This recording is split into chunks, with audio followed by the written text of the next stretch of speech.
இது உங்களுக்கு தெரியுமா? மிகப்பெரிய செல்வந்தர் ஒருவர் வாழ்ந்துட்டு வந்தார்.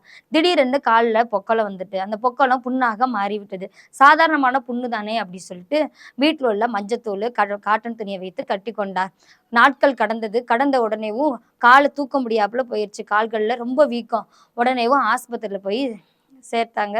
சேர்த்த உடனேவும் டாக்டர் சொன்னாரு, "ஆப்ரேஷன் தியேட்டருக்கு உடனே கொண்டு போங்க" அப்படி சொல்லி சொன்னாரு.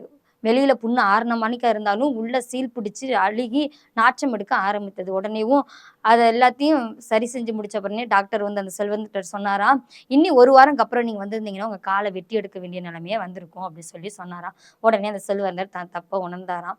அதே போல தாங்க கிறிஸ்தவராலே நாம கூட சில நேரம் ரகசியம் என்னும் பாவ புண்கள இப்படிதான் நம்ம உள்ள வைத்திருக்கிறோம். வெளிய பார்க்கறதுக்கு அழகா இருப்போம். ஆனா உள்ள எவ்வளோ ரகசிய பாவங்கள நம்ம வைத்திருப்போம். நம்ம சுத்தம் செய்ய முயற்சித்தா நம்மளுக்கு வலிக்கும். சுத்தம் செய்யாத பட்சத்துல மற்றவங்களுக்கு துர்நாற்றம் எடுத்து அழுகி நாற்றம் எடுக்க ஆரம்பித்துரும். அதனால இன்னைக்கு நம்மளுடைய பாவங்கள கர்த்தரிடத்துல நம்ம அறிக்கையிட்டு அத விட்டு விட்டோம்னா, அத கர்த்தர் நம்மட்ட இருந்து சரிப்படுத்துவார்.